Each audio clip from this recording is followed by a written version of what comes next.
ಇನ್ನು ವಿಕ್ಟೋರಿಯಾ ಆಸ್ಪತ್ರೆಯ D group ನೌಕರರು ಈಗಾಗಲೇ ಪ್ರತಿಭಟನೆ ಮತ್ತು ಮುಷ್ಕರಕ್ಕೆ ಮುಂದಾಗಿದ್ದಾರೆ.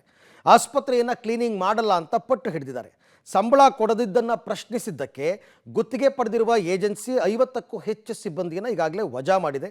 ಸಂಬಳ ಕೊಡದೆ ಪಾಪ ಈ ಡಿ ಗ್ರೂಪ್ ನೌಕರರನ್ನು ಬೀದಿಗೆ ತಳೆದಿದೆ. ಇದಕ್ಕೆ ಸಂಬಂಧಪಟ್ಟ ಒಂದು ರಿಪೋರ್ಟ್ ಇದೆ, ನೋಡೋಣ.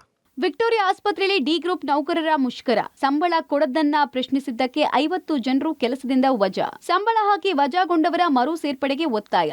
ಆಸ್ಪತ್ರೆಗಳಲ್ಲಿ ರೋಗಿಗಳಿಗೆ ವೈದ್ಯರು ದೇವ್ರು ಇದ್ದಂತೆ ಅಂತಾರೆ. ವೈದ್ಯರ ಜೊತೆ ಆಸ್ಪತ್ರೆ ಸ್ವಚ್ಛ ಮಾಡೋ ಡಿ ಗ್ರೂಪ್ ನೌಕರರು ಕೂಡ ದೇವ್ರು ಇದ್ದಂತೆ. ಆಸ್ಪತ್ರೆ ಸ್ವಚ್ಛವಾಗಿಟ್ಟು ರೋಗಿಗಳಿಗೆ ಕಾಯಿಲೆ ಸ್ಪ್ರೆಡ್ ಆಗದಂತೆ ಕಾಪಾಡ್ತಾರೆ. ಅಂತಹ ಡಿ ಗ್ರೂಪ್ ನೌಕರರನ್ನ ಸಂಬಳ ಕೊಡದೆ ಕೆಲಸದಿಂದ ವಜಾ ಮಾಡಲಾಗಿದೆ. ವಿಕ್ಟೋರಿಯಾ ಆಸ್ಪತ್ರೆಯಲ್ಲಿ ಇಂತಹ ಘಟನೆ ನಡೆದಿದೆ. ಗುತ್ತಿಗೆ ಆಧಾರದ ಮೇಲೆ ಕಂಪನಿಯೊಂದು ನೌಕರರನ್ನ ಕೆಲಸಕ್ಕೆ ತೆಗೆದುಕೊಂಡಿತ್ತು. ಈಗ ಬೇರೆ ಕಂಪನಿ ಗುತ್ತಿಗೆ ಪಡೆದಿದ್ದು 2 ತಿಂಗಳಿಂದ ಸಂಬಳ ನೀಡಲಿಲ್ವಂತೆ. ಸಂಬಳ ನೀಡದೆ ಇದನ್ನ ಪ್ರಶ್ನೆ ಮಾಡಿದ್ದಕ್ಕೆ 50 ಡಿ ಗ್ರೂಪ್ ನೌಕರರನ್ನ ಕೆಲಸದಿಂದ ವಜಾ ಮಾಡಲಾಗಿದೆ. ಕೆಲಸದಿಂದ ವಜಾ ಮಾಡಿದನ್ನ ಖಂಡಿಸಿ ಮುಷ್ಕರ ಕೂತಿದ್ರು.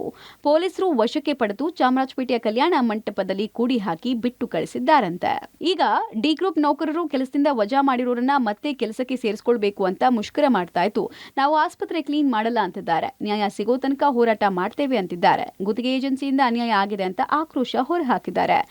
ಇಮಿಡಿಯೇಟ್ಲಿ ಆ ದಿನದ ಸಂಬಳ ಕೇಳಕ್ ಹೋದ ತಕ್ಷಣ ನಮ್ಮನ್ನ ಅದ್ರ ಸಾಯಂಕಾಲನೇ ಕೆಲಸಕ್ಕೆ ನೀವು ಯಾರು ಬೇಡ ಅಂತ 51 ಜನನ ಇನ್ನೊಂದು 25 ಜನನ ಅವ್ರೆಲ್ಲರನ್ನು ಕೆಲಸದಿಂದ ಇಮಿಡಿಯೇಟ್ಲಿ ತೆಗ್ದಿದ್ದಾರೆ. ಅದನ್ನ ನಾವು ಕೇಳ್ದಕ್ಕೆ ನಮ್ಮ ಕೆಲಸ ನಮಗೆ ಬೇಕು ಅಂದಕ್ಕೆ ನಮ್ಮನ್ನ ಇಮಿಡಿಯೇಟ್ಲಿ ಪೊಲೀಸ್ ಕರೆಸಿ ಪೊಲೀಸ್ನವ್ರ ಕೈಲಿಂದ ತಂದು ಇಲ್ಲಿ ಹಾಕ್ಸಿದ್ದಾರೆ.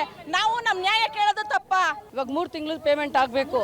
ಇವ್ರ ಪ್ರಾಬ್ಲಮ್ ಇಂದ ನಮಗೆ ಸ್ಟಾಪ್ ಆಗಿದೆ. ಇಲ್ಲಾಂದ್ರೆ ನಮ್ದು ಯಾವ್ದು ಪೇಮೆಂಟ್ ಎಲ್ಲ ಸ್ಟಾಪ್ ಮಾಡಲ್ಲ ಅವರು. ಗ್ರೂಪ್ ಡಿ ಔಟ್ ಸ್ಕಿಪ್ಪಿಂಗ್ ಎಲ್ರಿಗೂ ಯಾರಿಗೂ ಆಗಿಲ್ಲ ಪೇಮೆಂಟ್. ಅದನ್ನ ಕೇಳಕ್ ಹೋದ್ರೆ ಇವಾಗ 58 ಜನ ಬೇಡ ಅಂತ ಹೇಳಿದ್ರು. ಇವಾಗ 58 ಜನಕ್ಕೆ ಏನು ಪರಿಸ್ಥಿತಿನೋ ನಮ್ಗೆ ನಾಳೆ ಅದೇ ಪರಿಸ್ಥಿತಿ ಬರುತ್ತೆ. ಜನನ ಕೆಲಸದಿಂದ ತೆಗ್ದಿದ್ದಾರೆ ಸರ್. ನಮ್ದು ಫಿಶ್ ಏಜೆನ್ಸಿ ಇತ್ತು.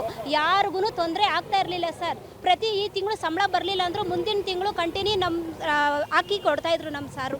ಇವಾಗ ಏನಾಯ್ತು, ಹೊಸ ಏಜೆನ್ಸಿ ಬಂತು ಸರ್. ಅದು ಬಂದಾಗಿಂದ ಅವ್ರಿಗೂ ಕೆಲಸ ನಿಮ್ದಿಲ್ಲ, ನಮಗೂ ಕೆಲಸಕ್ಕೆ ಇದಿಲ್ಲ ಸರ್. ಆದರೆ ನಮ್ಮ ಫಿಶ್ ಏಜೆನ್ಸಿಲಿ ಮಾತ್ರ ವಯಸ್ಸಾದವ್ರಿಗಿಂದ ಹಿಡಿದು ಎಲ್ಲರಿಗೂ ಕೆಲಸ ಕೊಟ್ಟು ಅವರು ನಮಗೆ ರೋಡಲ್ಲಿ ಇದ್ದವ್ರಿಗೆ ನಮಗೆ ಕೆಲಸ ಕೊಟ್ಟಿದ್ದಾರೆ ಸರ್. ಇವಾಗ ನಾವೇನು ಕೇಳ್ಕೊತಾ ಇದೀವಿ ಅಂದರೆ ನಮಗೆ ಈ ಏಜೆನ್ಸಿನೇ ಬರಬೇಕು ಅಂತ ನಾವು ಕೇಳ್ಕೊತಾ ಇದ್ದೀವಿ ಸರ್. ಡಿ ಗ್ರೂಪ್ ನೌಕರರ ಮುಷ್ಕರದಿಂದ ಆಸ್ಪತ್ರೆ ಕ್ಲೀನಿಂಗ್ ಸಮಸ್ಯೆ ಆಗಲಿದೆ. ಕೂಡಲೇ ಎಚ್ಚೆತ್ತು ಆಸ್ಪತ್ರೆ ಆಡಳಿತ ಮಂಡಳಿ ಅನ್ಯಾಯ ಆದವರಿಗೆ ನ್ಯಾಯ ದೊರಕಿಸಿ ಕೊಡುತ್ತಾ ಕಾದ್ ನೋಡಬೇಕು.